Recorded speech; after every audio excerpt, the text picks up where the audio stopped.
this incredible tragedy, this crisis that we're experiencing right now.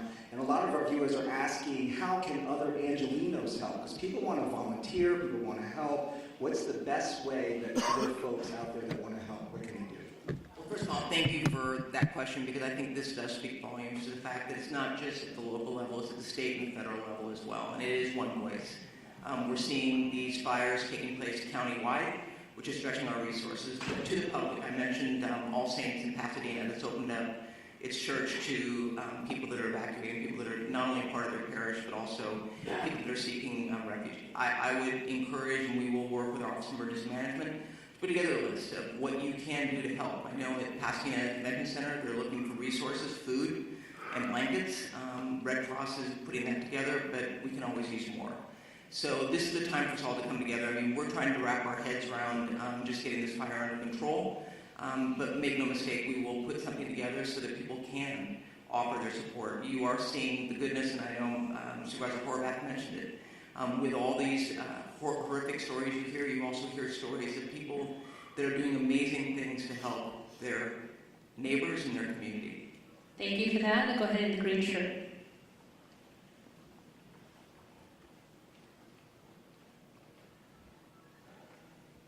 Yeah, the DWP was talking about the problems with the water supply, and I was wondering if either the DWP or the fire department has any kind of numbers to talk about, like what is the number of hydrants that could not get water because of these pressure issues, what percentage of the system in Pacific Palisades wasn't getting service at that point, and given the type of things you're describing this morning, do you think there needs to be an overhaul of the system, given these increasing number of urban fires, and also when does the mayor return? And name and media outlet, please. David Zahniser with the Los Angeles Times.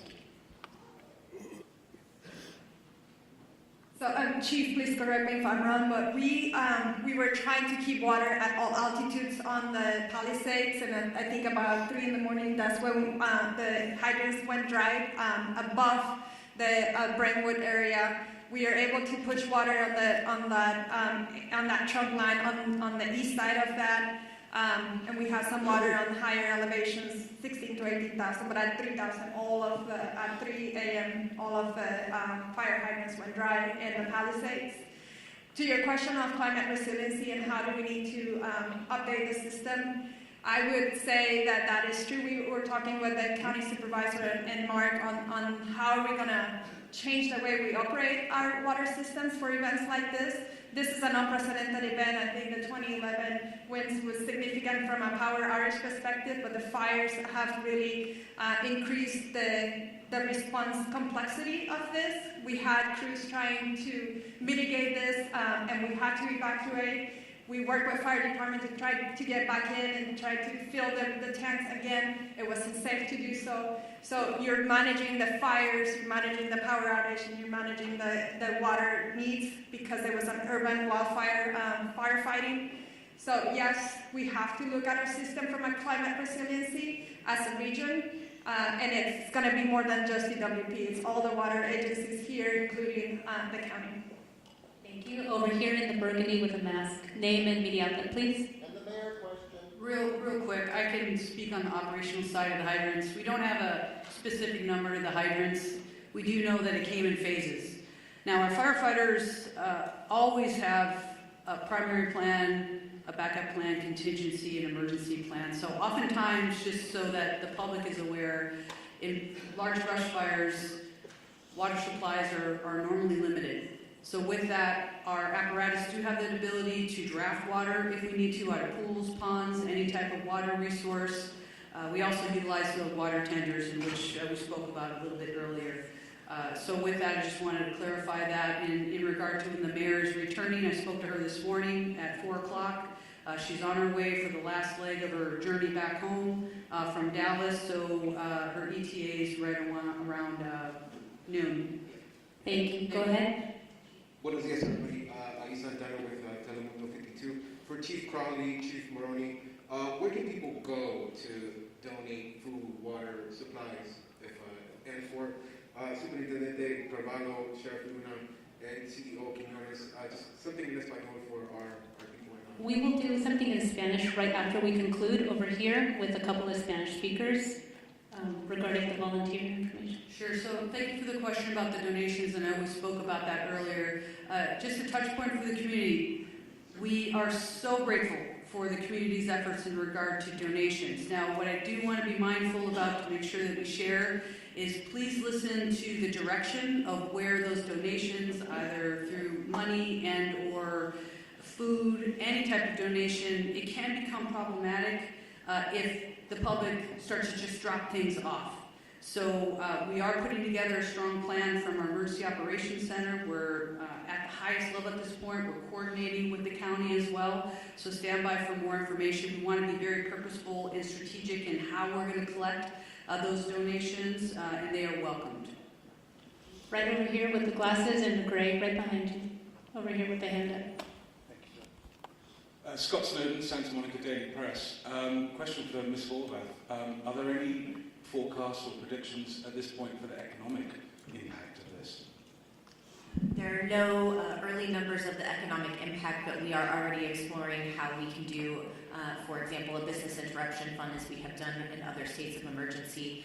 We know that there are many businesses that have also been impacted in addition to the people who are experiencing difficulty in their homes. So we are looking at what resources the county has available to support on all fronts. But thank you for the question.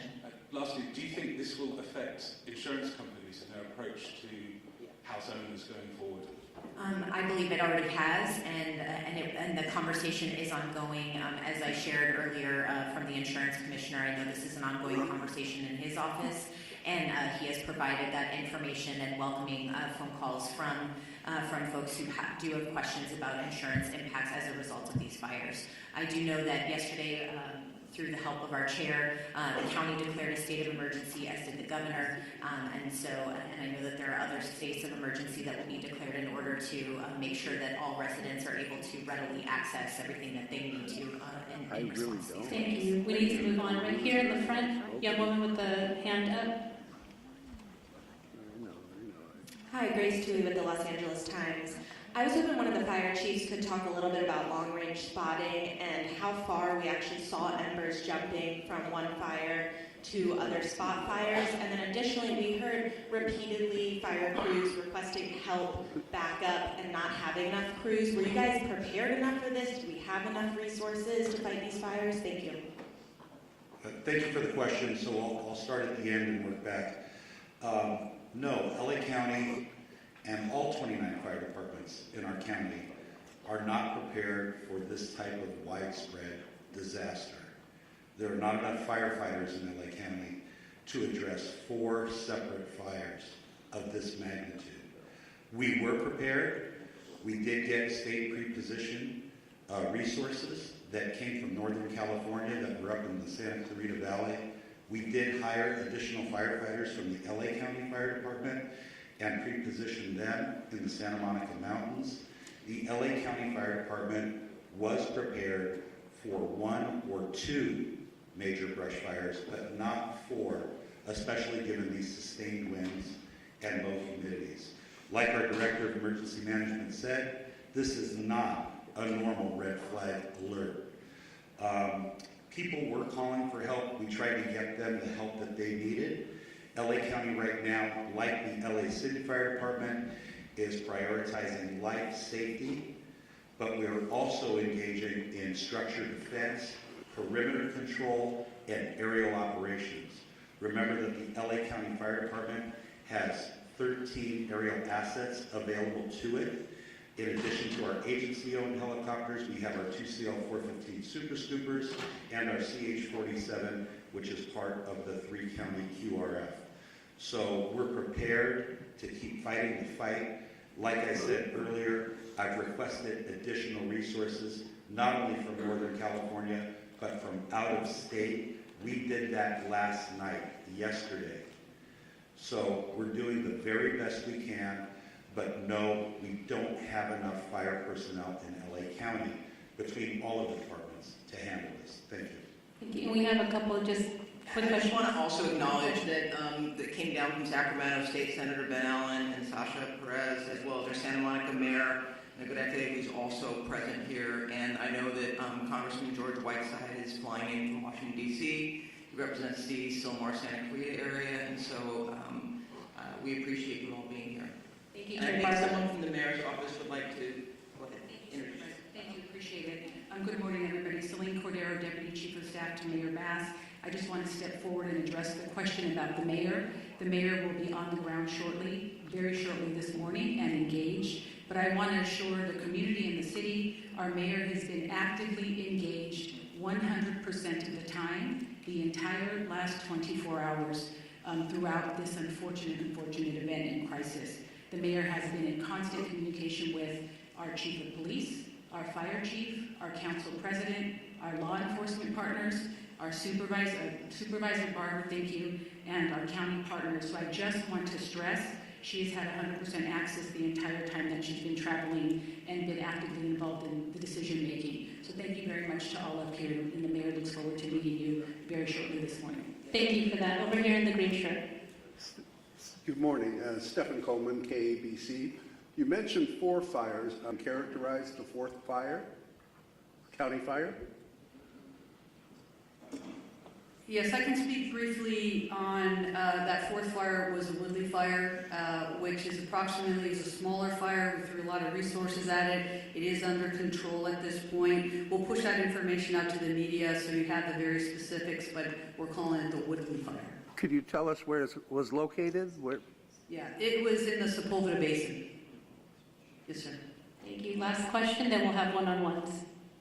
Hi, I'm Samantha Norris, San Fernando Valley side. I know the Hurst fire is one of the smaller fires here, but can somebody speak more to what resources are being deployed to that fire? And for people in the Sylmar area, what are the evacuation zone areas, any closures, and where those people can go in the area? Hi, good morning. Councilwoman Monica Rodriguez from the 7th District. Last night we evacuated 71 horses from the Stetson Ranch area. The fire came up quickly, and so thankfully they were safely evacuated to the Hanson Dam Equestrian Center. As we indicated, this is a very dynamic situation, and the lack of aerial support is making it that much more challenging for firefighters to be able to fight these fires, whether it's in the Palisades or any other part of the county. And so it's critically important that people heed the evacuation orders. In the Sylmar community, Richie Ellen's rec center in Pacoima is available for the evacuations. Currently, there is 80% vacancies, so there's still capacity for people to evacuate there. Going beyond that, we will continue to open up additional facilities as it's needed. I want to assure the public that the things that you can do, and I know the question was asked earlier, if you're not in the immediate fire area, there are things that you can do to be of assistance, and it goes to looking at hardening your home from any potential threat of embers. These embers fly, they can go for a couple miles. So we want to ensure that they do everything to create the defensible space in their homes if they're in the adjacent areas. Again, staying off the roads to the greatest degree possible. More importantly, reducing your water usage at this time. Because there is no aerial support, all of our water is being heavily demanded upon for these firefights in all parts of the county. So these are the proactive measures that people can be taking to be of assistance immediately given the needs of our first responders. If you have downed power lines, report those to 911. We can also report all outages to 1-800-DIAL-DWP. And most importantly, for trees that are down, because we know we have a lot of road blockages, our Bureau of Street Services, for the City of Los Angeles, all of our street services crew and public works crews are out there doing that work as well, and they are part of our first responders. We want to make sure that everyone's reporting those to 311 so that we can keep the roads cleared for everyone to have the greatest amount of access for our fire personnel. But most importantly, for the adjacent equine areas, because I know in the Hurst fire, we're concerned about the spread right now. There's a lull in the wind, but we're concerned about the potential spread to other equine areas. We want to make sure that we launched our early evacuation for horse-keeping areas in the northeast San Fernando Valley, and I want to continue to urge the public in these adjacent areas to please be prepared with your bags, with your important documents, to be ready to be prepared to potentially heed the call for evacuation. Thank you. Thank you very much. We're over time. We're gonna. Just one clarity as well, so you have some of the statistics. It started at 1010 last night. The latest acreage we have is 500 acres. We're working closely with our partners, which are the Los Angeles National Forest. We have a rep over here behind us, so we can do some one-on-ones if you want more specific, but we are unified with them. Also, the good news is, through the heroic efforts of our crews working through the night last night, our overall objective was to keep that fire so it did not overpass the 5, did not cross the 5 at this point. We're able to hold it to that point, but again, the winds are back up. We're working really, really hard there to make sure we maintain that, and we continue to work really, really hard with our partners. I don't have too much more to add, but I will share that the Los Angeles City Fire and the Angeles National Forest went into unified command immediately when that fire started. And that fire started in an area where well exercised, known as the mutual threat zone. So that's a part of our pre-planned unified command area, and that includes ground resources and aircraft. And of course, as mentioned, the aircraft has been having a hard time finding good air and actually with the wind speeds. We're assessing aircraft availability every minute, continuously watching for a window to get aircraft up from multiple parts and multiple agencies. The Angeles National Forest aircraft and the air tanker base that services the Southern California areas in Lancaster under the U.S. Forest Service, and they're watching for opportunities to launch aircraft. But last night, the winds out in the Antelope Valley were just as bad as they were here in what we call the front range. So we're still struggling to get aircraft in the air.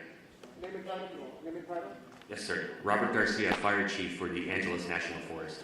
Thank you. We are wrapping up our press conference. We will have one-on-ones and a short for Spanish media. If you gather right over here, we will have Sheriff Luna and also LA City PIO with Fire David Ortiz. So Spanish interviews right over here to my right.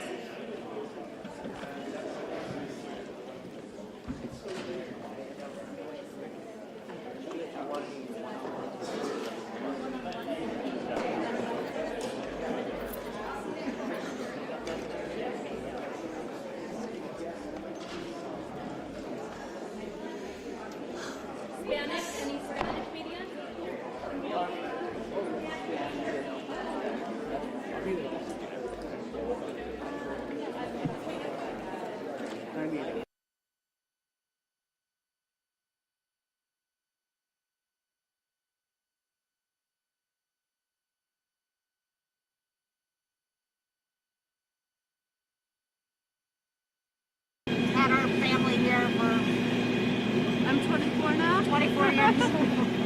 What's next? Do you have another home to go to? Do you have family to go? What's next for you guys? We have a lot of offers pouring in of places to stay, and it's really encouraging. We definitely have insurance. We plan to work with them and maximize the amount of reimbursement that we can get, and we will definitely rebuild. The question is, what does that look like? That, I think, is where the fear is that process. But we're in the insurance industry. We know that if you've got good information in front of the people at the right time, they will do the right thing. So we plan to leverage that to the maximum.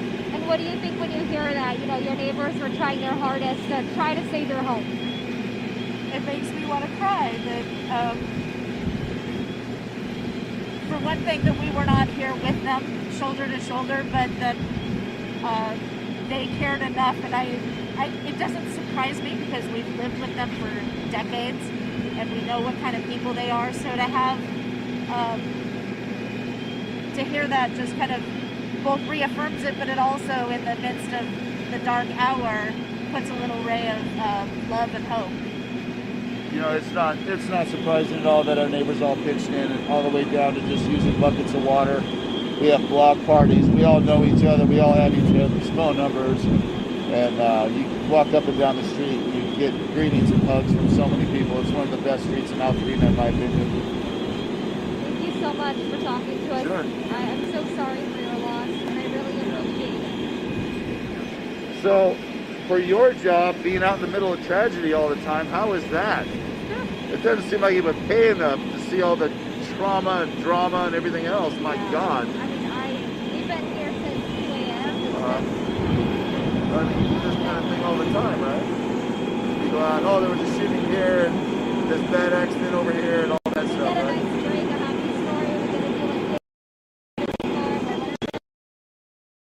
Yeah, I'll bet. Yeah, I'll bet.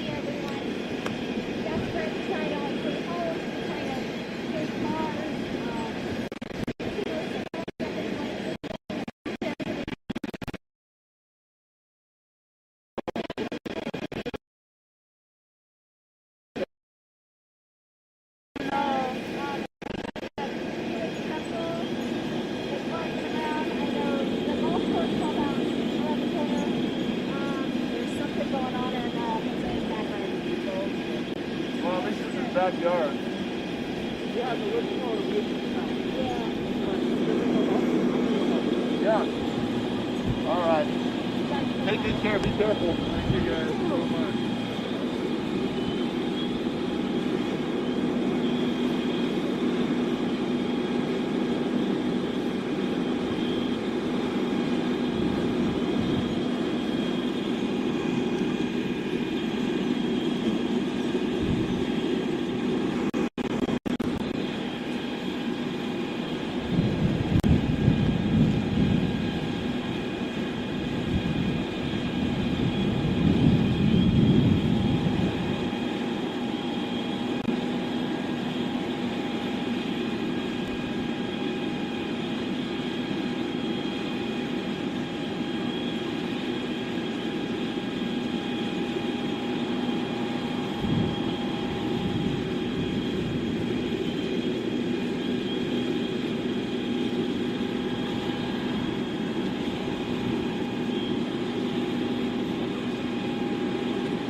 No, Stephanie, don't take my picture if you don't see a picture.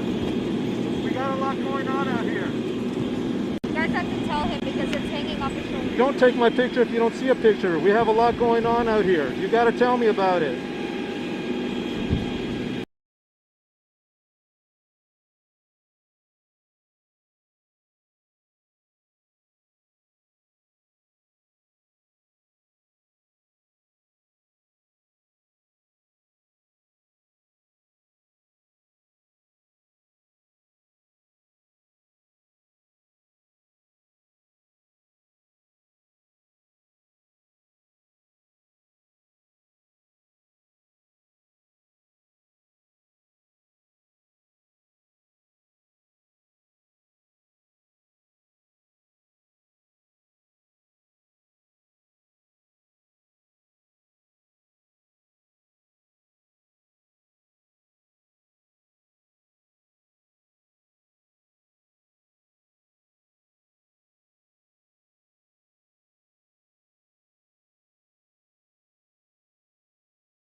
Not Mangione or whatever that guy's name was, right? Oh, close though. It's DiMeglio. DiMeglio. Bet you that guy knows some good pizza.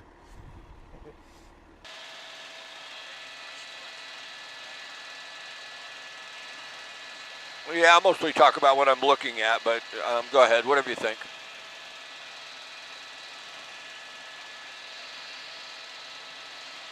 What you said, La Cañada, Flint Ridge. What was the next one? La Cañada, Flint Ridge.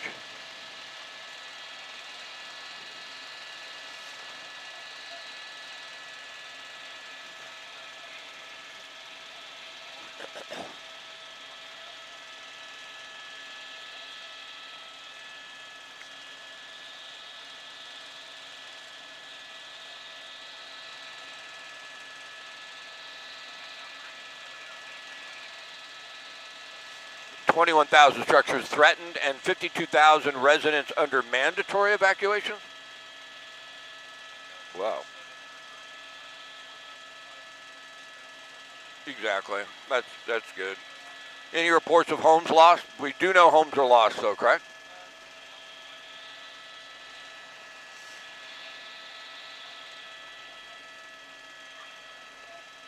Okay, and we do know, just to confirm, I don't say something wrong, and I haven't seen it yet, they have lost homes, correct? All right. All right. Let them know I'm ready to go whenever they want to take it. It's a pretty eerie shot right here.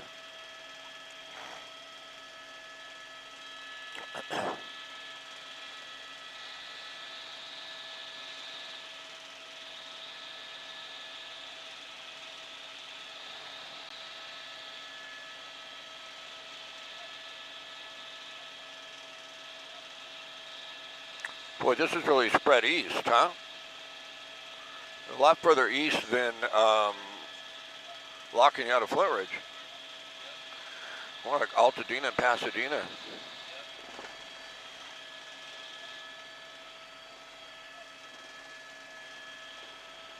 Right?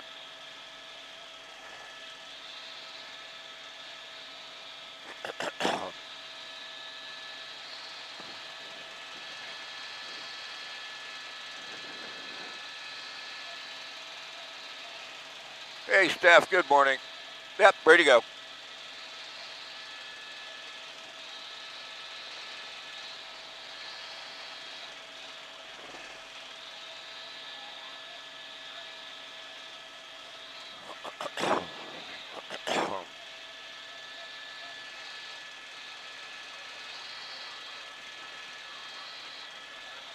All right, ready to go. We don't fall out of the sky up here. I'm ready. We'll be all right. This isn't bad. Get ready. It could get a lot worse. Who are the anchors? Who's the anchor? That was Leslie, right?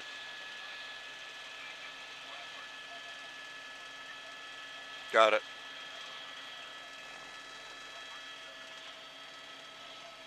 Got it.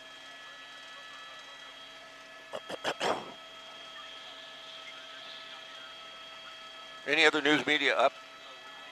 All right.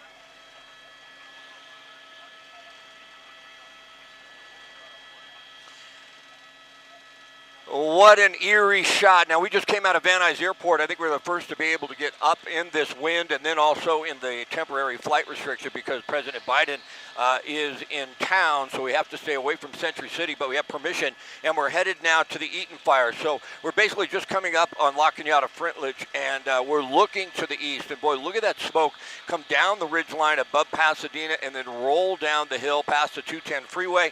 You can see, if we can bring up the sky map, you see where the 2 freeway and the 210 is, and that sort of gives you an idea in some perspective exactly where this fire is. It started about 6:30 yesterday. We understand 52,000 people are under a mandatory evacuation right now. And if you start to look at this fire compared to what we have in the Palisades has a break. You know, the winds are out of the north to the south, and the Pacific Ocean is a break for that fire. It can't go any further, obviously. But with this fire, I think we have a lot of structures that are threatened. I think this fire may be more difficult to contain in the long run because it continues to burn south. It's going to get into an area of Glendale. I understand I just got some information.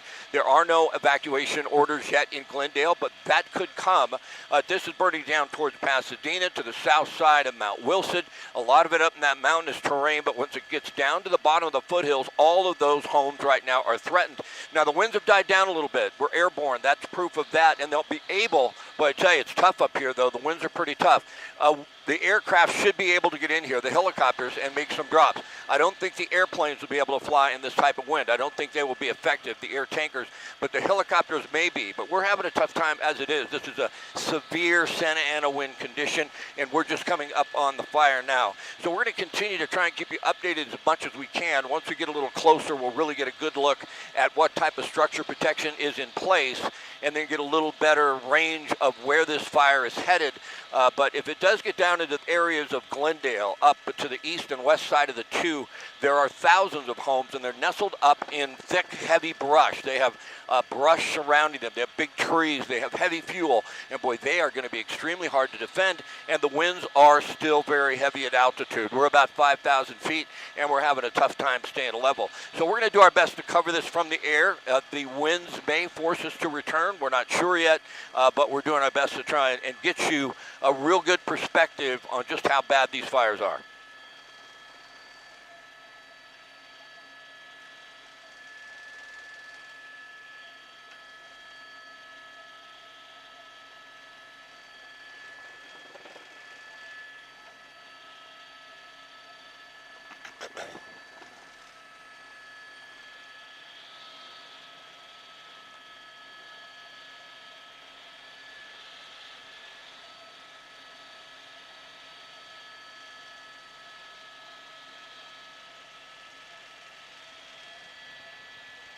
Hey, you want to plug that address in real quick? I can't right now. Oh. Okay, well, I know where it's at. Boy, it looks like it's awful close to their house, man. Their house might be gone.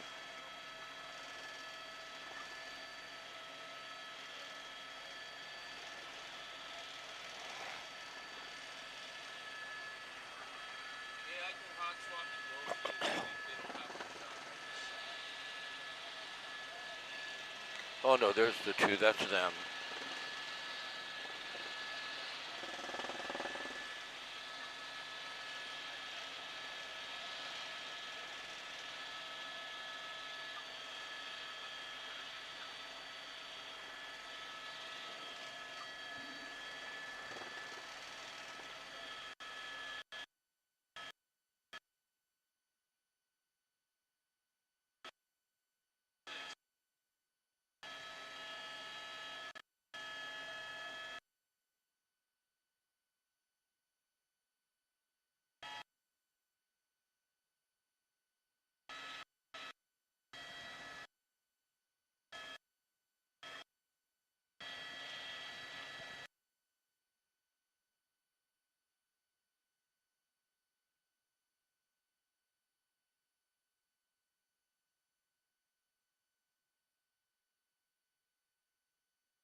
what is this, Altadena, you think?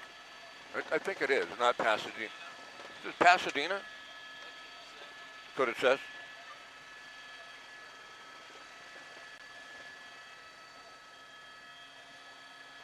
Where are we going? Yeah.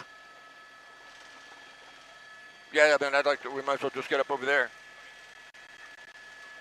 Stick it into the wind and see if we can hover.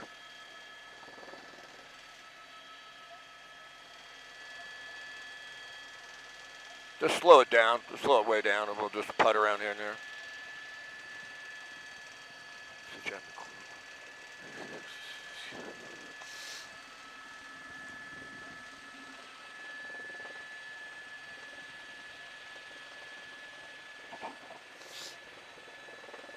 All right. Okay. The sky map working? It's lined up, but I can't make any changes. Can you show me what it looks like? It's lined up, but we can use it here. Can we, I don't think we need to do satellite on this.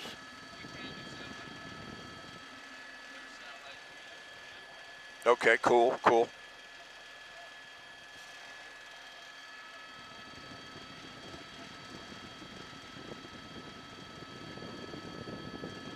Yeah, yeah.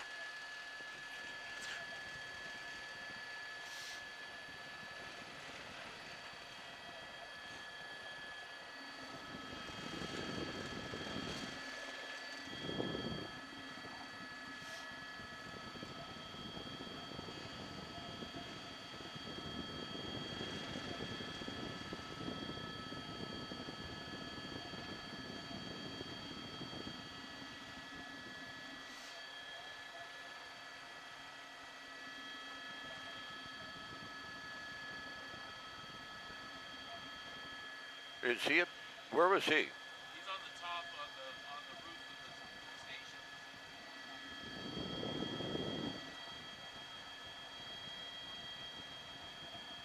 station. Yeah, it's sad. We see several homes that are going to be lost here, and it wouldn't surprise me if almost all the homes in this area off of Chapman Court, Little Canyon Lane are going to be lost. It hopscotches from one home to the next, but there's not enough structure protection in here to really try and save all of these homes. It's really going to be a struggle. Now, I want to come out and give you a little perspective where we're at. We're just to the north and the east side of JPL, right along the 210 freeway, right on the border of Pasadena and Altadena. And there's the freeway on the right. There's the 210. So as far as Glendale is concerned, I believe there are some evacuation orders in place, but they are not mandatory. But I certainly believe that is going to happen because that area to the right side of your screen, that is Glendale, the northern portion of Glendale. But right now the battle is on the ridge line, on the foothills here, and you can see all the homes in here, and you can see the flames just coming up over this heavy fuel. There's a home there that's going to be lost. There's several other homes that we've seen, probably a half dozen or more, and they're just going to be so tough to save because of the winds. You know, the winds are right now unpredictable. We get a smooth patch, and then all of a sudden we get hammered up here. We're up at 6,500 feet on the north side of this fire. It's all burning to the south. Obviously, the winds are out of the north to Santa Ana's. I want to give you a wide shot because this fire is huge. I know we've got 2,200 plus reported. It's going to be, in my opinion, more than double that. That's almost to Mount Wilson. That's the area on the top of your screen. I think we can go to satellite view and maybe show you just north of Pasadena. So it looks like it's going to burn down into that area. You see where the 210 merges down, and then the 210 freeway right there, that's Pasadena. That's like downtown Pasadena proper. And we open up a little bit out of that shot, you'll see all the smoke, and you'll see the area that they have to defend. So if you have respiratory problems, this smoke is all the way down towards the eastern edge of the San Fernando Valley, downtown Los Angeles. You're just getting inundated with all this unhealthy air. You have to stay inside. Of course, the 2 is shut down. The 210 is shut down. It looks like a portion of the 2 remains open. Most of this is burning to the east side of the 2. So for those folks that live right along the 2 freeway and the 210, right now it's pushed more towards the Altadena and the Pasadena area and what would be the eastern edge of La Cañada, Flint Ridge. But these are sad sights, and we've seen so much of this into last year and then now again in 2025. This is heartbreaking. I feel for these people. I don't know where the fatalities were. I understand. I heard a bit of the report from getting airborne that 2 people may have been killed in this fire. This, once again, is the Eaton fire. But it's going to be extremely difficult for firefighters to save these homes. These hot embers get under the attic, they get in there, and all of a sudden the home is just going to be lost.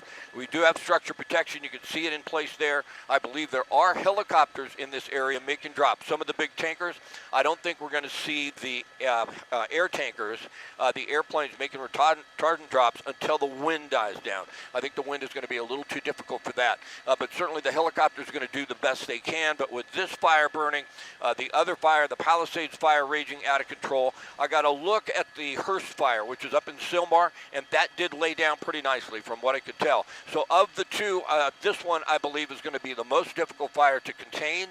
The Palisades fire, that's been heartbreaking as well. We've lost a lot of homes out there. I think Gabe is headed that direction, and he's going to be overhead and show us some of that. Certainly, unfortunately, that's going to be devastating as well. But once again, just to let you know, that's Chapman Court to the left side of your screen. That's Little Canyon Lane where that home is burning, and it's just sad to watch all these homes go up.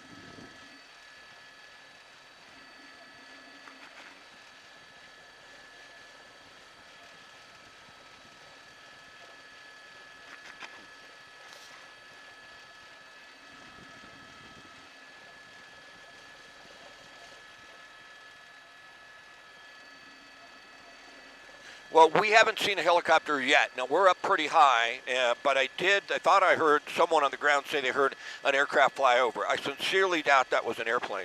I'm not sure. Have you lost me? Do you have my signal back? Okay. As far as the helicopters are concerned, I believe that they're spread out. I do believe that the water-dropping helicopters are now able to fly. We haven't seen them on this fire yet, so I'm not certain exactly where they're at. But, when you have so much of an exposure, you have all these homes. They're in Eaton Canyon. A lot of it you can't get to because of the smoke. You got the Palisades fire, and you have helicopters responding there. And they're really just getting up and running right now. I think we're going to start to see a lot of them, but right now they just got clearance to fly because the wind has died down a little bit. And once again, unfortunately, there is the possibility that we're just getting a lull in the winds, and they're going to kick up once again, and then we're going to have to go back, and they won't be able to drop. In some cases, if it's too windy, they're just not effective, and it's too risky, and then they'll go back to their base. But the last we heard is that the helicopters are going to get up and start making drops, although I have not seen one on this fire yet.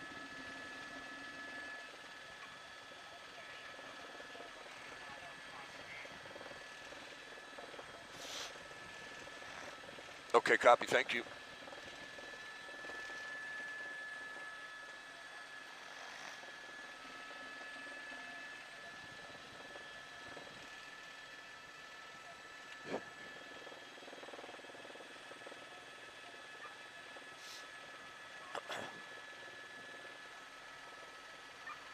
Well, these things take time. They're trying to get the aircrafts up, and it just takes time. Jay was just giving me some information, and he can sit at the desk, and he can actually pull up the transponder code for any aircraft that is up. And we are one of only 2, and I don't know what the other one is. It could be an air attack, sort of assessing the situation and deciding where they're going to focus the attention of the helicopters. But right now, we're the only helicopter we can tell up over the fire.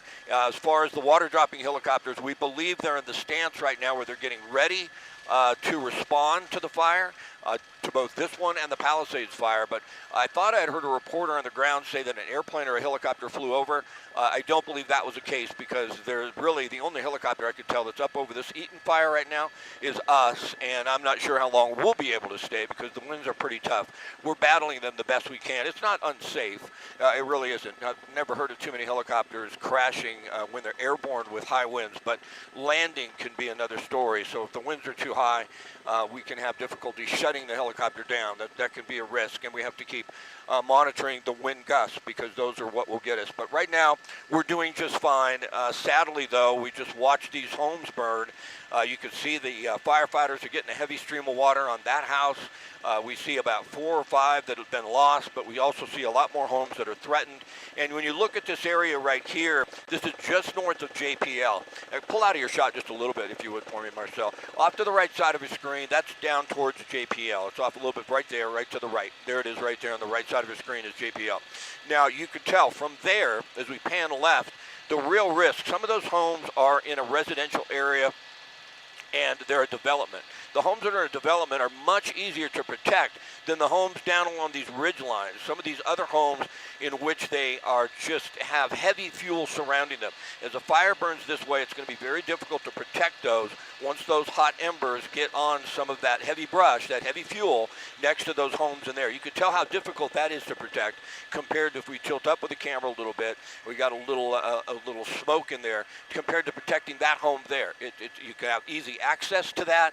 Those are a residential home. It's a track. There's one home right next to each other, and they can get on it quickly. But when the fire moves down into some of that area that's much more wooded, it's really going to be a difficult task. And right now, without the helicopters up, they're just battling Mother Nature. You see a little spot fire that started right there, and then all of a sudden that spreads to the attic, and all of a sudden to an eaves to the attic, and then that home is on fire. Once a home is on fire, it's extremely difficult for them to put that out. Can you tell me what street that is, Marcel? Can we see that on Sky Map?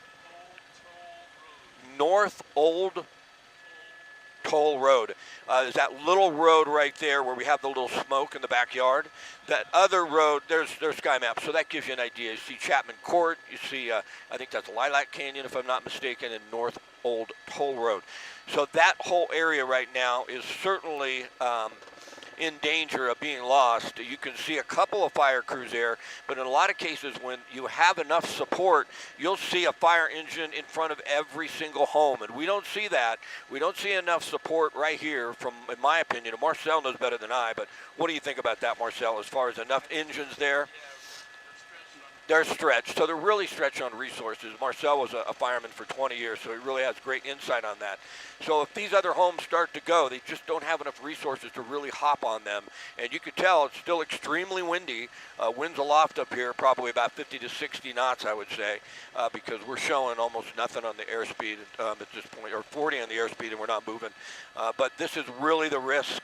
This area down in here, once we get down towards this more of this wooded area, more of the heavy brush, more of those trees, we have more hot embers, and then that spreads further south. I'd like to give you a wide shot because I mentioned once before, I think I heard an update on acreage of around 2,200 plus, but certainly I think once we get an aircraft up to fly around this and give us the acreage, it appears to me it's much larger than that. So we will have to see, but look at all that unhealthy air that's going right down over Pasadena, right down towards Alhambra, downtown Los Angeles. And so that unhealthy air really is the kind of thing, if you have respiratory problems, just stay in the house. I mean, shut the windows, stay in the house, because this is really putting a lot of embers up into the air, a lot of particulates. It's really unhealthy, especially if you have respiratory problems. Now, firefighters have been able to at least keep the fire to just that one home, but certainly you could tell they're all at risk, serious risk. You got a second one there?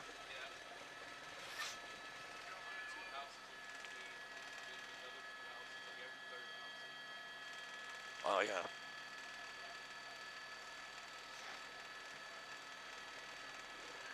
Yeah.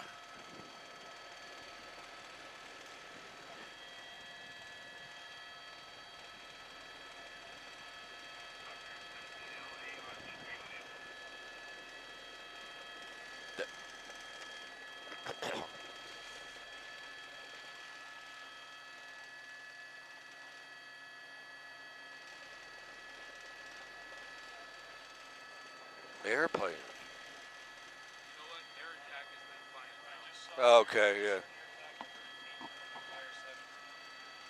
Okay.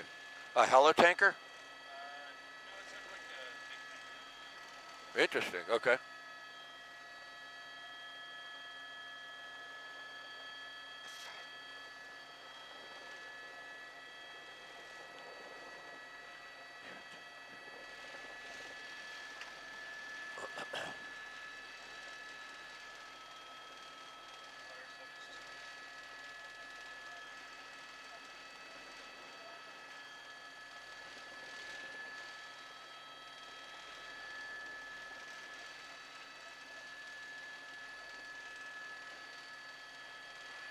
If you start feeling uncomfortable, you don't want to fly, don't feel bad about it. Right? It's your call completely, 100%.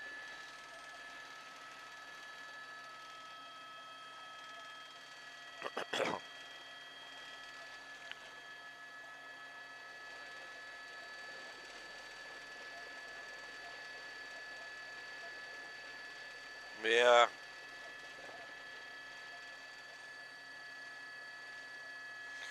They do, you know, I mean, you want your home to look beautiful, right? You plant some nice big trees, and then we have no rain for, 8 months, and then we have these winds kick up, and everything is so dry, it just goes up so quickly. We have several homes here. You see that one on the top of your screen now?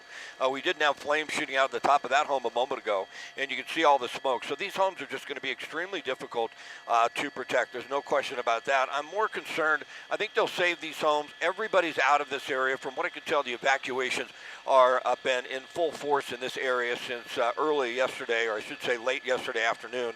I think this fire broke out around 6:30, and boy, it just completely came down the hill so quickly with these winds. It was nearly impossible to try and protect all of this. But this residential area, that tract right there, certainly we're going to lose a lot of homes there. But if it gets down a little further south and it gets down towards some of those homes that are wooded and a lot of wood, a lot of growth around them. I mean, if you're familiar with Pasadena, at the north end of Pasadena up towards Altadena, if it starts headed down in that area, that's really where it is, right in there. We just can't see it through the smoke.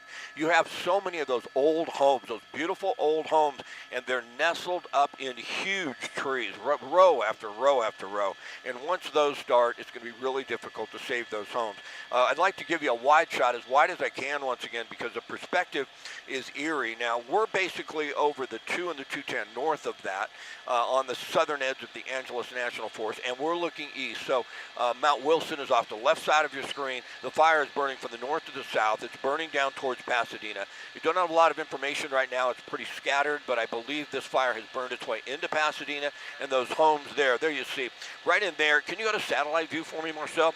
Because if we see on the satellite view, once we push in there, all of these homes in here, they're older homes. They have a lot of growth around them, and it's going to be extremely difficult to save those in these types of winds once it gets down into that area. So that's the battle right now. As far as the aircrafts are concerned, we're still waiting for the helicopters.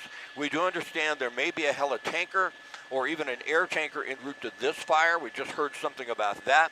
Also over the Palisades fire where Josh is, we understand there's an air attack aircraft up. So the air attack is up right now, assessing the situation and trying to figure out exactly where they're going to send the resources. They put together a plan, and then they'll send the helicopters in, and then hopefully they'll send in the tankers. Now, the tankers, the helitankers, we talk about them, but when we talk about the air tankers, they drop the FOS check, and they are so critical in surrounding a fire and stopping the fire from growing.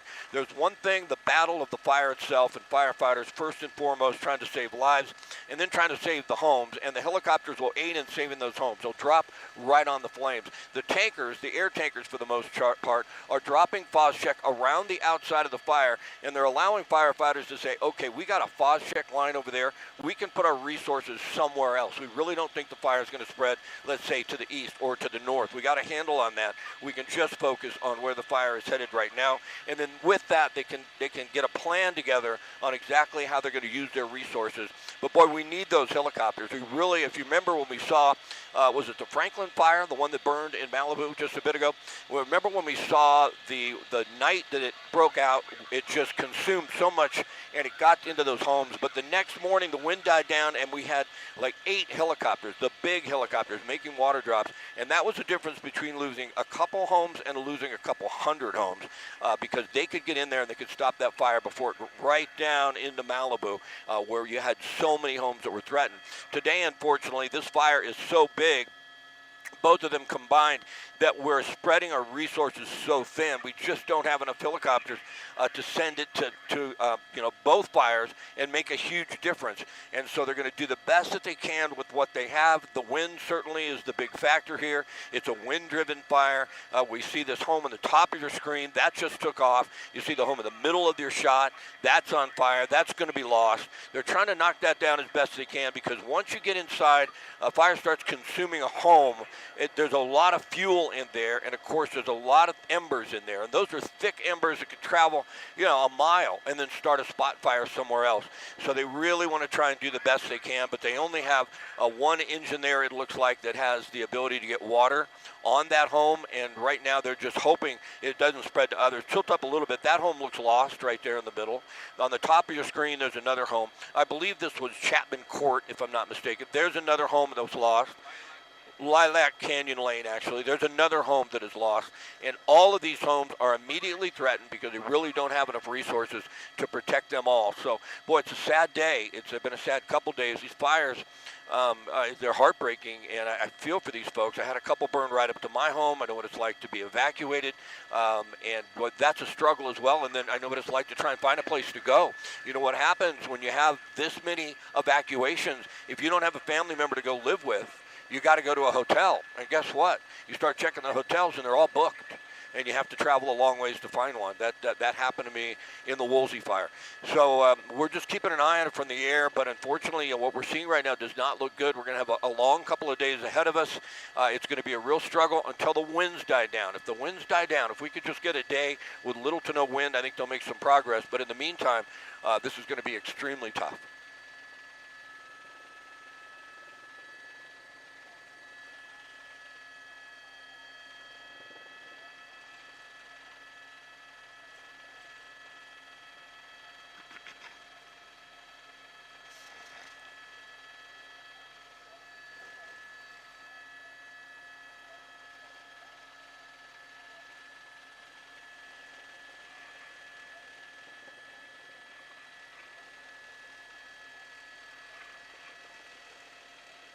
No structure protection down there.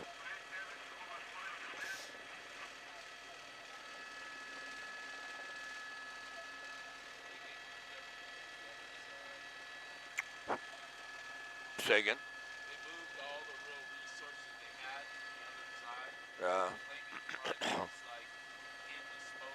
Yeah, right into Pasadena, man.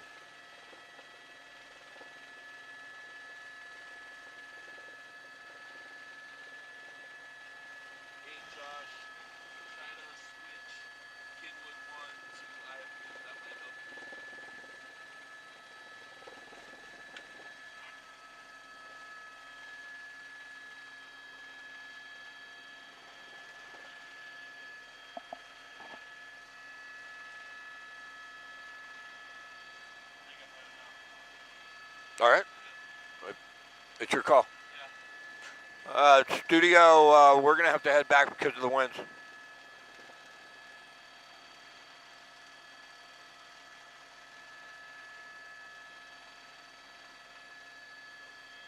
You copy that, Jay?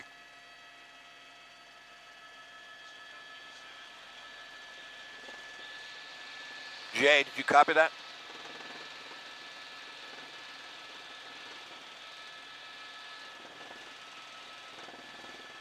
This will be the worst of it from here to Burbank.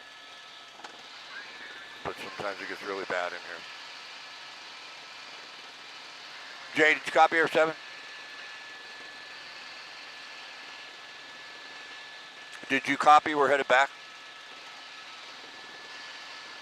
Yeah. Headed back to the wind.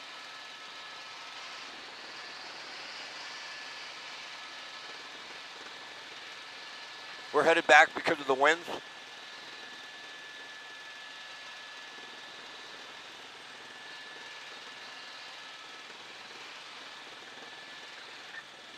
The worst part's always getting down. Not getting up. That's how it is with everything, right? You climb a big hill. That's when you want to get down, but it's like, oh man.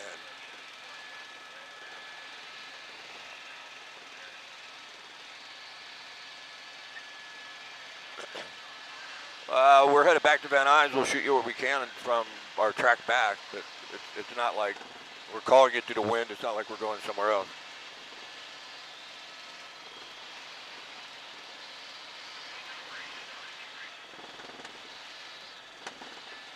Yeehaw! Chester's dead. Hopefully we're not dead.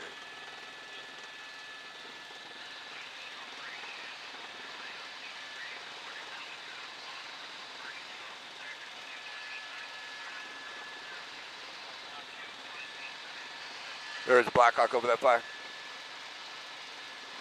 Jay, it looks like a Firehawk just got over the fire. Eaton fire.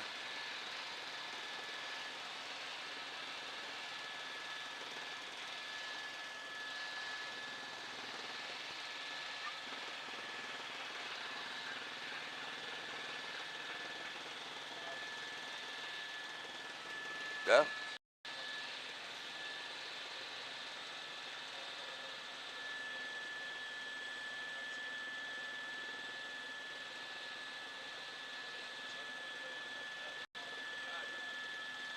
Yeah. Better on the ground. It's better lower anyway. I don't know why it is, but when it's windy, I'd much rather be low. I don't like it at altitude as much.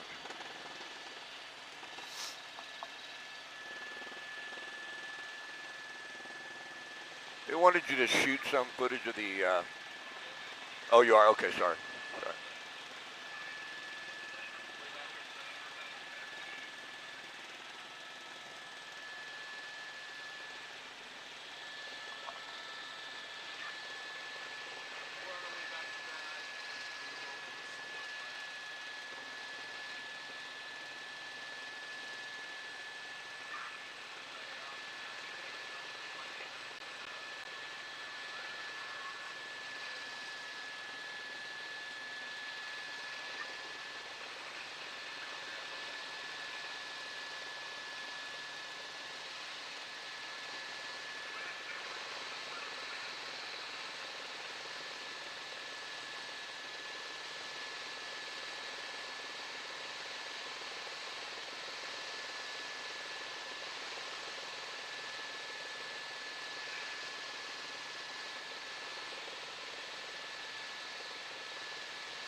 On the Palisades, yeah.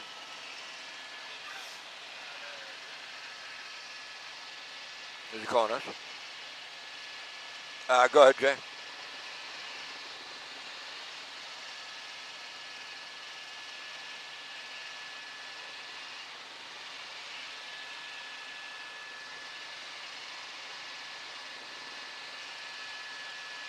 Copy. Simon Desker, 7J. Do you hear me?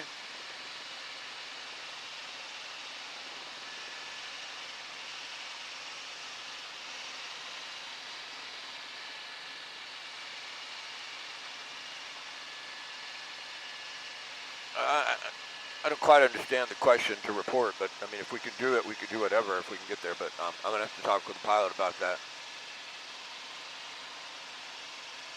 I mean, doesn't make sense.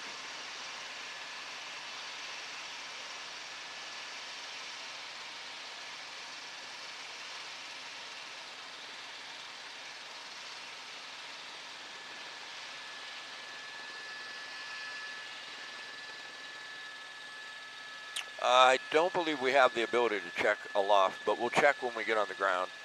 I'm going to have to talk with the pilot about it and before we go to the Palisades fire. We're on short final here. I'll get back to you.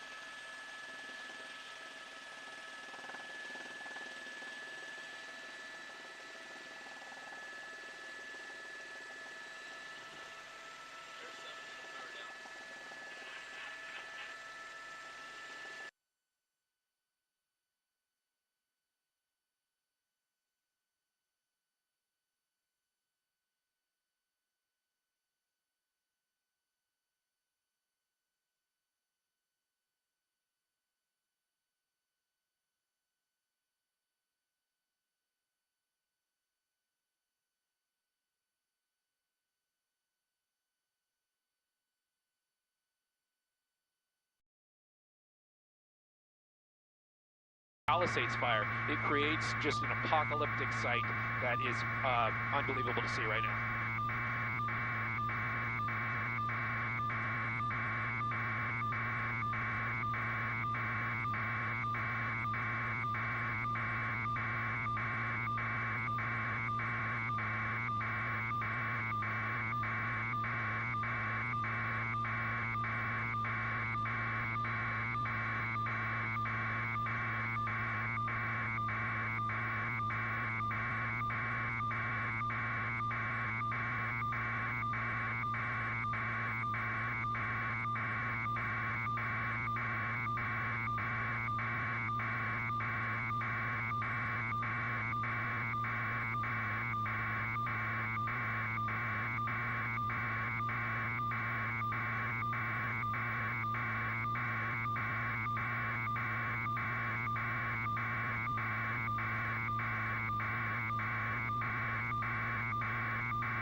Moving into this area right now.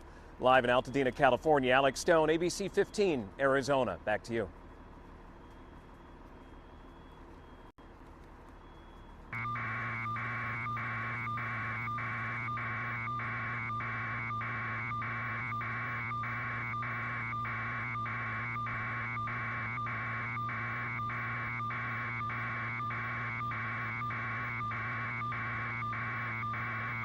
Yeah.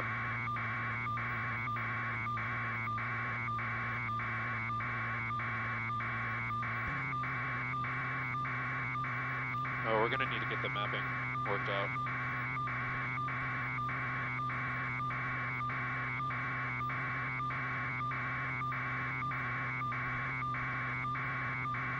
Copy, go for addresses.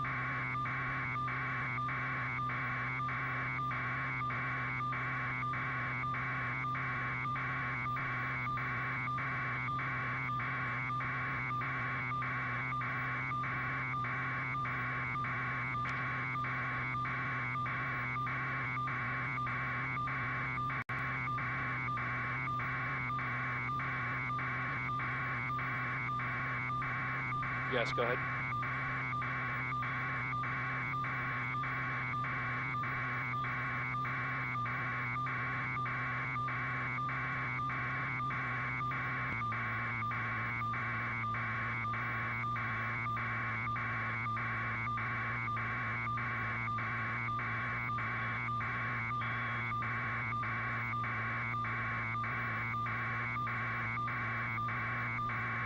Copy.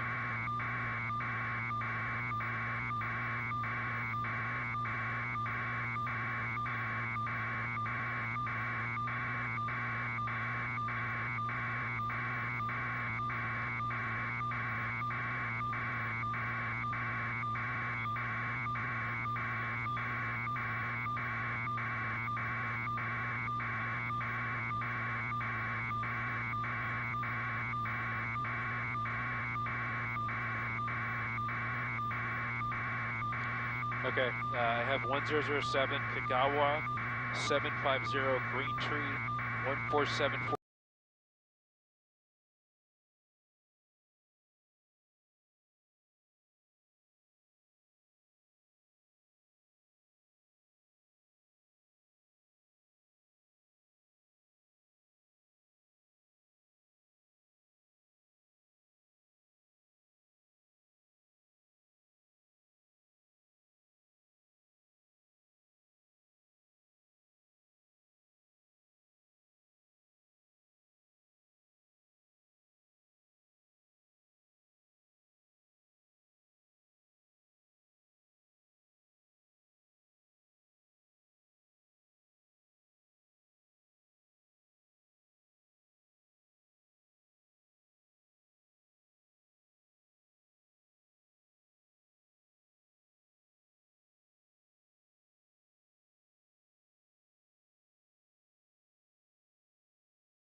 Is Michelle on the desk?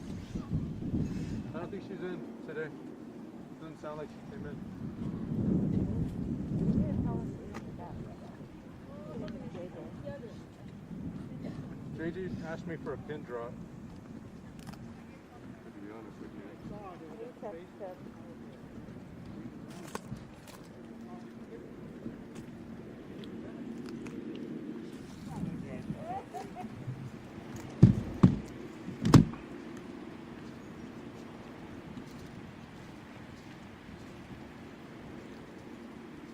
Morning. Thank you guys for all your work.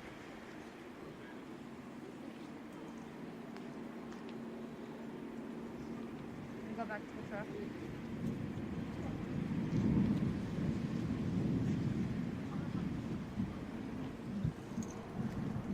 Thank you guys. You guys want some water? We have some. Thank you. Okay. Thank you so much. Okay. Yeah, thank you guys so much. Thank you. Thank you. Glad you guys are safe. Thank you. Oh, my nose is so sore from this mask. Yeah.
it's really, I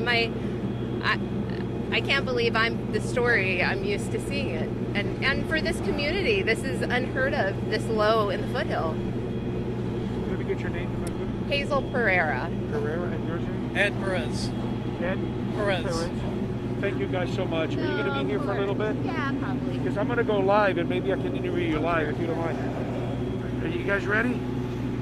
Are you live now? Not yet. We're going to be in just a second. Go ahead. Go ahead. I love the house in the background. No. Oh, no, we will.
evac center is full.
Stay home. Stay up there.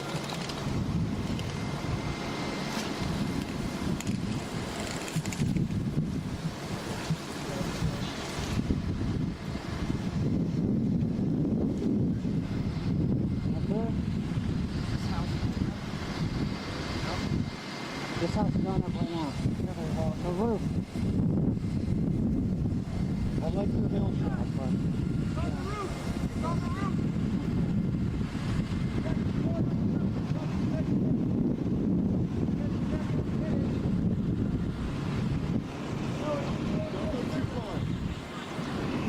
This is another hill. I think it'll be okay.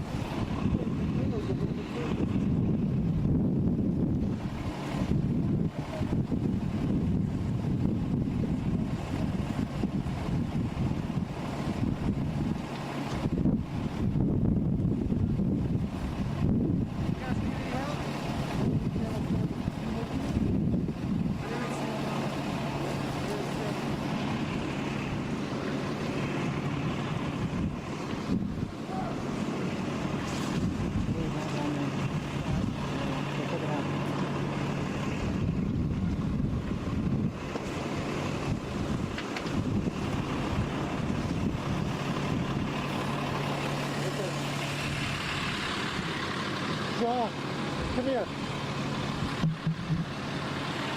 Mic on. Bring the mic on.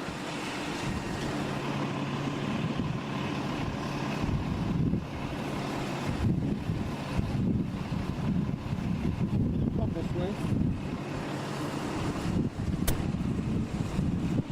Just because I want you to show the roof, but also show what's completely engulfed. Yeah. Hi, let's do it.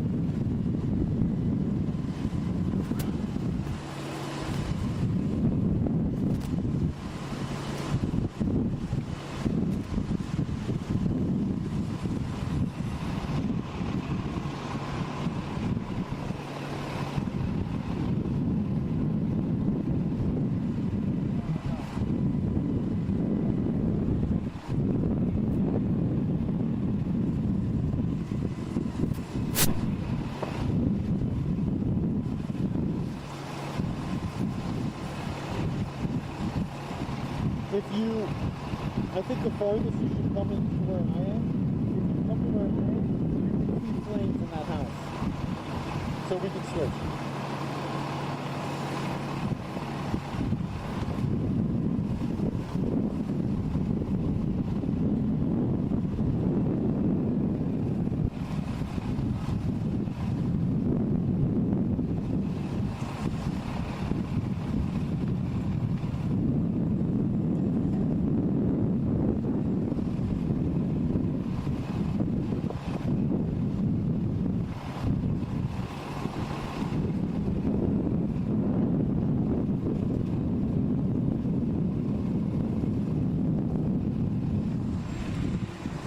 What's us? I know. Who is that? Florence, but just...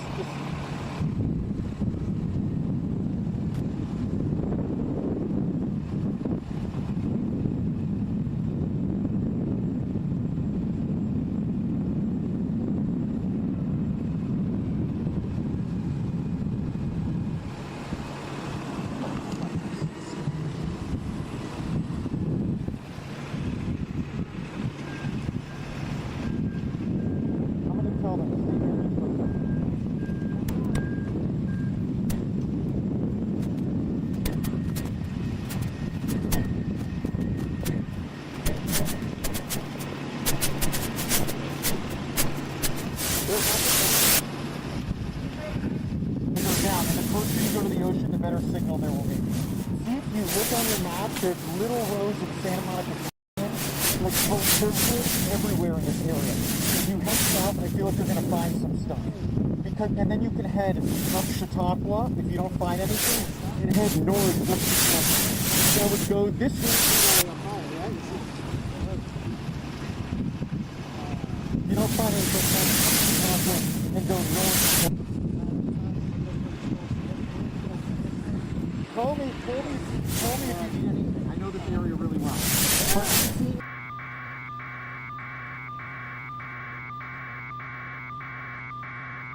Copy. Copy. Copy that.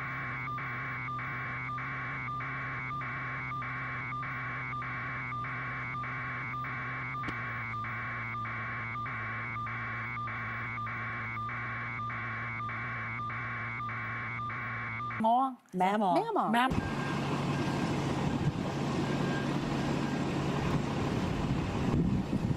Sun Lawrence, sort of closer to the ocean down that way. I saw a lot of fire. Who's he with?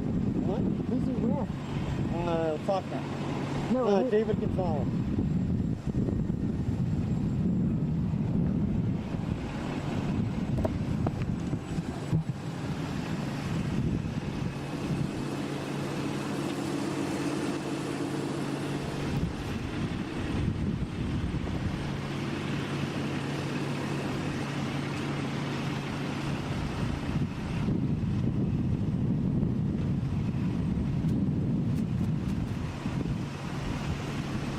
You see the smoke coming out of the vents. It's just a matter of time. So close to this one right there.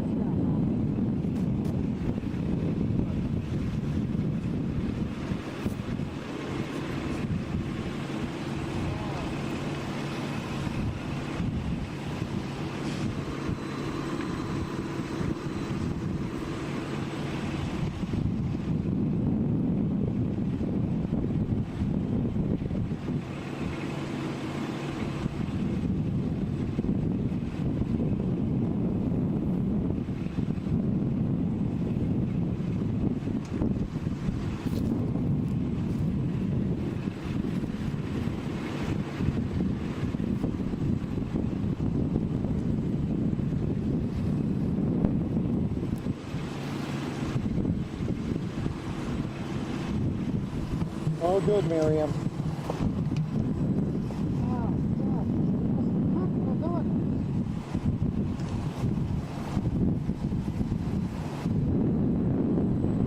I'm going to bring you in, and you'll just look at me, and I'll ask you some questions, okay? Okay, man. Santa Monica downtown.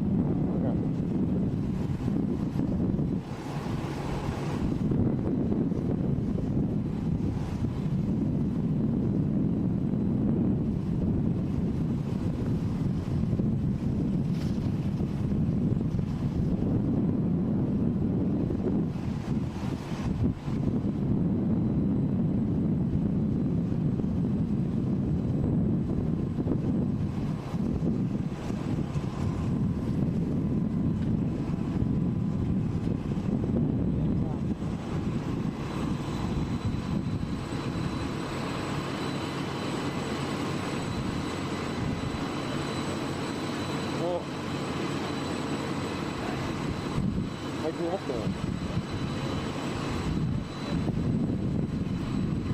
Yeah.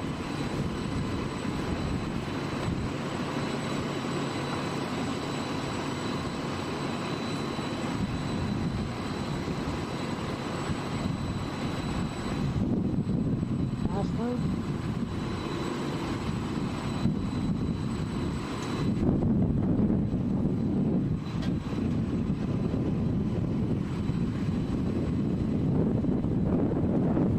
See what remains in some of these various neighborhoods, and then the smoke plumes will just kind of billow up some more, and that'll block our view for a little bit. But from the view we're seeing right now, it's still a very active firefight. There's still a lot of brush to burn. There's still a lot of areas to the north of where this fire is that are, a lot of dry brush in that area. Luckily, the wind isn't blowing in that direction as of right now, but definitely a very scary sight here. As you can see, there's some homes, as we've been looking, some homes have made it, other homes have not, and it's a very devastating scene so far.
we go.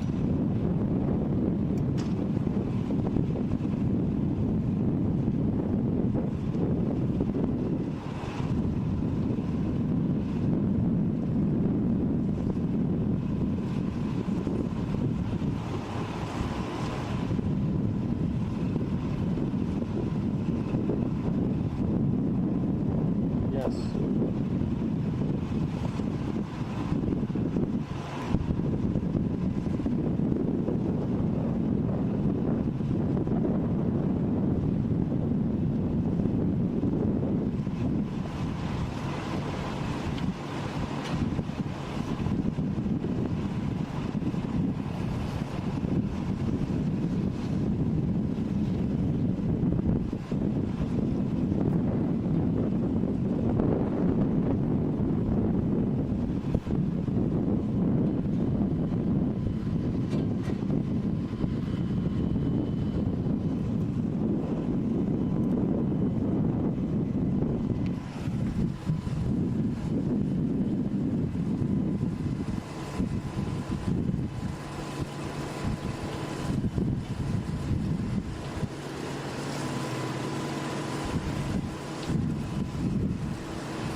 Tens of thousands of people under evacuation orders for the Palisades, Eaton, Hurst, and Woodley fires.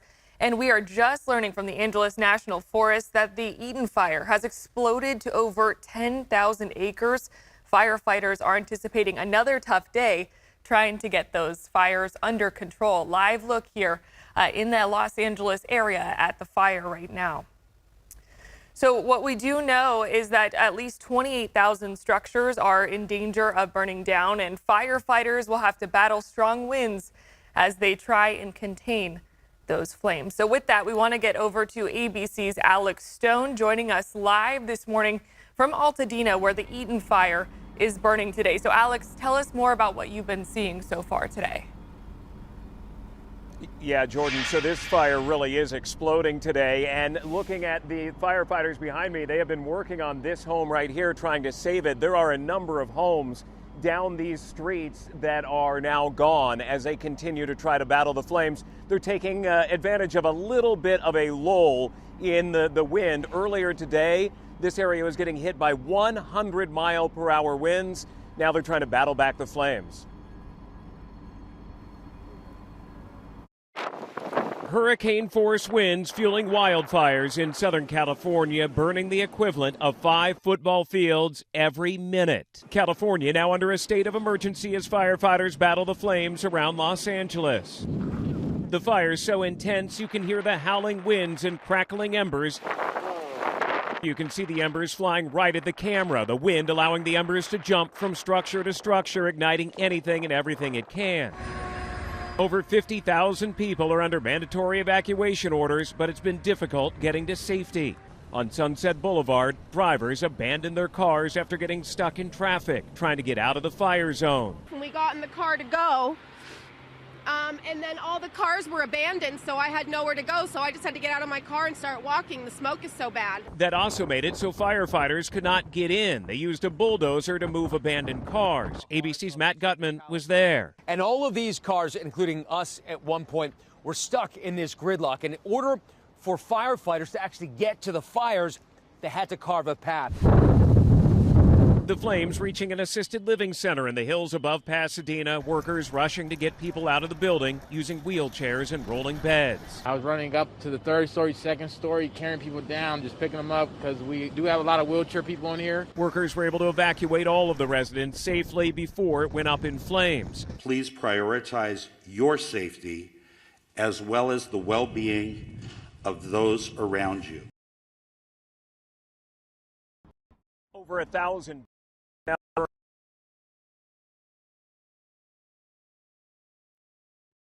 All right, sounds like we lost Alex there, but that was Alex Stone reporting live from Altadena. And Los Angeles fire departments were forced to reach out to off-duty firefighters from other areas asking for help to battle these fires. And ahead in our next half hour, ABC 10's Candice Red explains how Sacramento firefighters are helping in the firefight in Southern California. That's coming up at 11:30. And for more on the fires happening in the Los Angeles area, head over to our ABC 10 Plus app. We'll be tracking it all day long with live coverage, updates, weather, and more. By the way, ABC 10 Plus is free to download wherever you stream. All right, let's go ahead and take a look at the damage from the Eaton fire this morning. Carly, it's just devastating. We've been seeing photos. I know you and I both know people. I'm sure lots of people have connections in the Southern California area and LA, and just seeing these images coming in, it's just devastating. So it's a reminder to people, reach out to friends or family who are in the LA area. Definitely what we're seeing here is a lot of friends, people we know in that area, but a lot of that community up against brush, wild, really forested areas where we see a lot of wildlife as well. But what we're really tracking here is, of course, the strong wind gusts. So it's always a how did this fire start kind of situation, and that's a big question. But when we get a lot of the strong wind gusts that are incorporated, we tend to often see a lot of power lines shaken up as well, and sometimes they can blow. We don't know the cause of any of these fires at this moment, but we know once those winds hit, any fire that sparks could be a wildfire start instantly. And what we've seen so far here is the Palisades. When that kicked off yesterday, we saw a lot of brush first getting hit on that mountainside and then rolling down the hill. And that's because we're looking at an easterly wind that is pushing that fire down slope. That Palisades fire, almost 3,000 acres now. Now, the Altadena fire breaking out yesterday night, well, we're seeing that one growing to about 2,200 acres. Also knowing people who live there saying they were forced to evacuate instantly as well. Mandatory evacuations. Luckily, some people there are a little bit more fortunate, of course, than the Palisades folks. Even downtown areas of Palisades is destroyed at this moment. We're now tracking the Hurst fire that is approaching I-5. That's off the 210 freeway, and a lot of people looking to evacuate that region. Now, the next one, I should say, that started this morning, the Woodley fire, as of 6:15 a.m. is only 30 acres, but pretty much in the center there of the city. So a lot of these fires taking off with strong wind gusts, and it's not going to be really until we start getting to tomorrow night we should see things starting to slow down. This is a massive area of Southern California that's currently under high wind, as we are starting to see significant fire potential down there. We'll bring you the latest and more updates coming up in the show. All right, Carly, thank you. Yeah, we'll continue to track the fires in Southern California.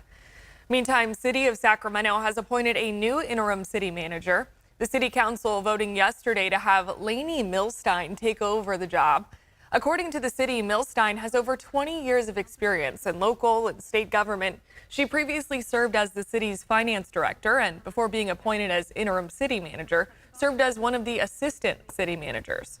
Mayor Kevin McCarty says it was important to get someone in the role so the city could focus on other key issues.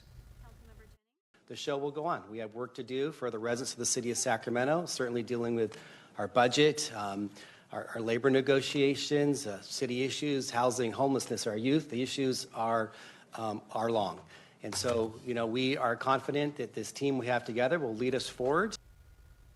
And Milstein was appointed with a 7-1 vote. One council member abstained.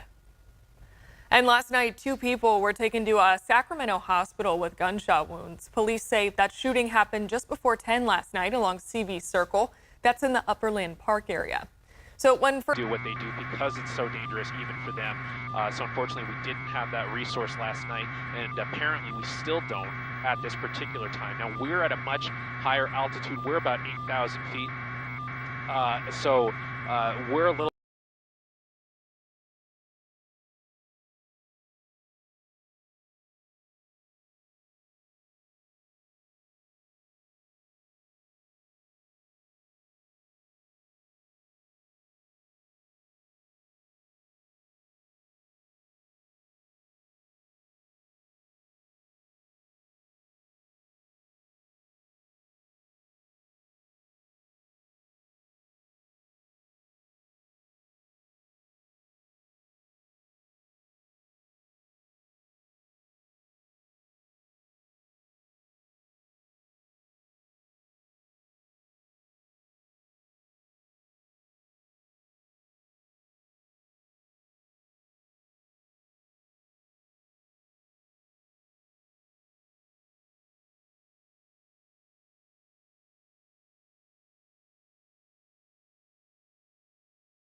Thanks for everything and the web and all that you do.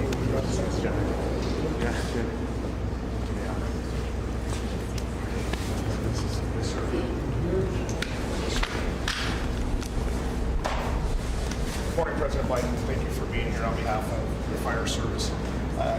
Last week, we began receiving reports from the National Weather Service about a significant wind event that's going to hit Southern California. This is not something that's a surprise to us in Southern California, and it was something that we were well prepared for. Based on those, Southern California. This is not something that's a surprise to us in Southern California, and it was something that we were well prepared for. Based on those predictive conditions of wind gusts up to 100 miles an hour, east pushing offshore, we began increasing our staffing, local, state, and federal agencies. Hundreds of firefighters began moving on Sunday afternoon from Northern California into Southern California. My local partners began upstaffing their own fire stations, helicopters, fire engines, hand crews, to be prepared for an incident like this that occurred. Those resources were pre-positioned in counties throughout Southern California for an event just like this. And on Tuesday morning, the Palisades fire began. I'd now like to introduce you to Chief Crowley, who can touch on the Palisades fire. Chief. Thank you. Thank you so much, Mr. President. I'm here just to provide you a brief on 3 significant fires that have occurred within the city of Los Angeles. With that, I'm going to be focusing on the Palisades fire. That fire broke out yesterday morning around 10:30. We did pre-deploy a number of resources. We knew there was a potential for a significant threat to our constituents due to the weather event. High winds. I've never seen the winds in my 25-year career. So we leaned forward as much as possible and pre-deployed. With that, we had a significant amount of fire that occurred. We had an aggressive fire attack. The fire has grown from originally 10 acres to 10,802 acres as we speak. It's an active firefight with our firefighters, and they're doing their very best to protect our people within this area. Interesting enough, because of the winds and the low humidity, we had a second fire also break out, and that was the Hurst fire, which is just north of that area. Again, this was close to 11,000 acres. This is close to 500 acres that also broke out. The information that I want to share with you is also the significance of multiple fires in the area within the city, but also the county. That's the second fire that actually came out, and we're actively engaged in that firefight. The third fire then broke out this morning at 4 o'clock in the morning, in which we have an active firefight there as well. We're working with our local jurisdictions, our state, regional, as well as federal. So we're doing everything we can to protect life first and property next. We'll go ahead and then pass this off to Police Chief McDonald. Thank you. Thank you, Chief. Mr. President, it's an honor to be able to be here and be part of this and represent the men and women of LAPD and policing to support our partners in the fire service. What we saw here in the last 24 hours is unprecedented. I've never seen anything like this. Fires driven by the type of winds that we saw up to 100 miles an hour. Our role out there is strictly support, to be there for evacuations, to get people out of the affected area, to be able to provide for traffic control, and then crime suppression as the fire is fought, and some may come in and try and take the opportunity to go into these homes and steal from them. So we're going to be on top of that. I just want to say the relationship we enjoy here, in my case under the leadership of Mayor Bass, but all of our elected officials, is unlike I think anywhere else in the country. We are blessed to have the relationship between police and fire that we do here. Unfortunately, we do this kind of thing frequently, never to this level, but I can't say enough about how important that is. And as we went to the next 5 years with the Super Bowl and the World Cup and the Olympics coming up, it's critical that we maintain those partnerships. So thank you for this opportunity, sir. Oh, sorry. Let me introduce my partner from the County Fire Department, Chief Tony Maloney. So thank you, Mr. President. I'm going to be giving you an update on our Eaton fire, which is east. The county starts all the way up in Lancaster and goes all the way down to the Long Beach border. We go from the county line at Ventura all the way out to Pomona, 4,300 acres. So we have a fire east of the Palisades fire that began last night It's called the Eaton Fire. It's currently 10,600 acres, 0% containment. We have over 750 firefighters on the line. Unfortunately, 2 people have lost their lives. Residents have lost their lives at the Eaton Fire. It's impacting tens of thousands of homes, not only in the city of Pasadena, but also the county area of Altadena. And we're doing our very best. We just had our out-of-state resources arrive from Arizona at the Eaton Fire to assist us. Last night, as the Region 1 coordinator, I contacted the Governor's Office of Emergency Services. We requested 250 additional engines into LA County with 1,000 personnel. We also are using our compacts with other states like Arizona, Nevada, Oregon, and Washington. Firefighters from those regions are on their way down to Los Angeles County right now to assist us. So thank you for your interest, thank you for your attention.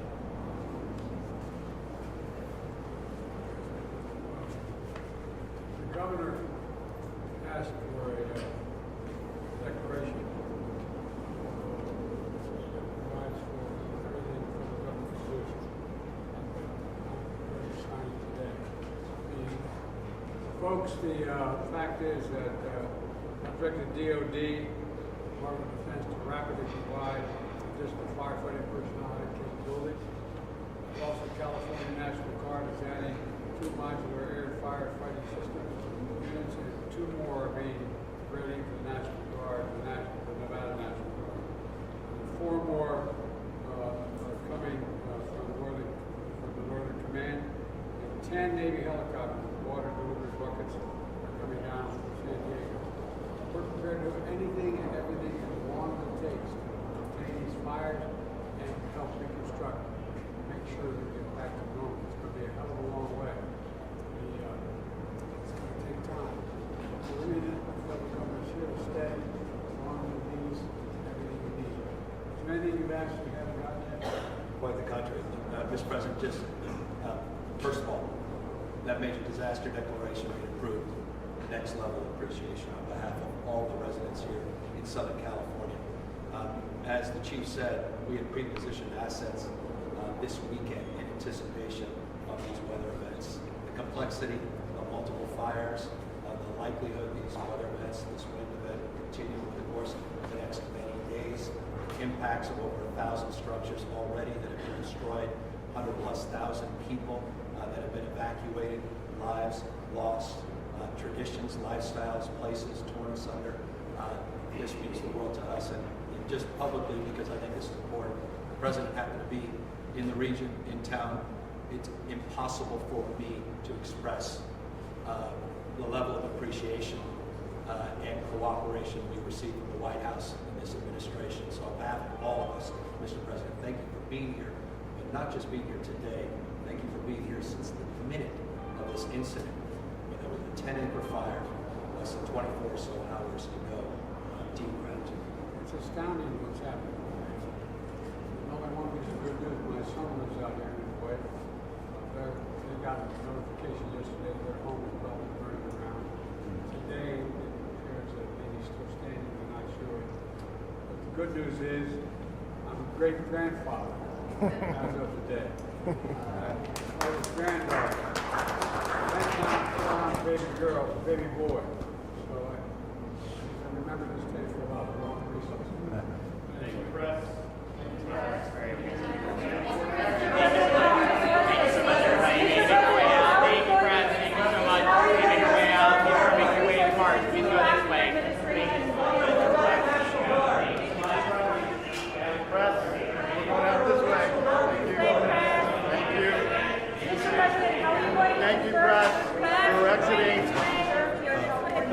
Walking out. Thank you, President. Thank you, Adam. Thank you. Thank you. Thank you. We need to head out. Thank you. Time to head out. Thank you. Press, we got ready. Please start making your way to the car. Thank you. Get out of the car. Okay, guys.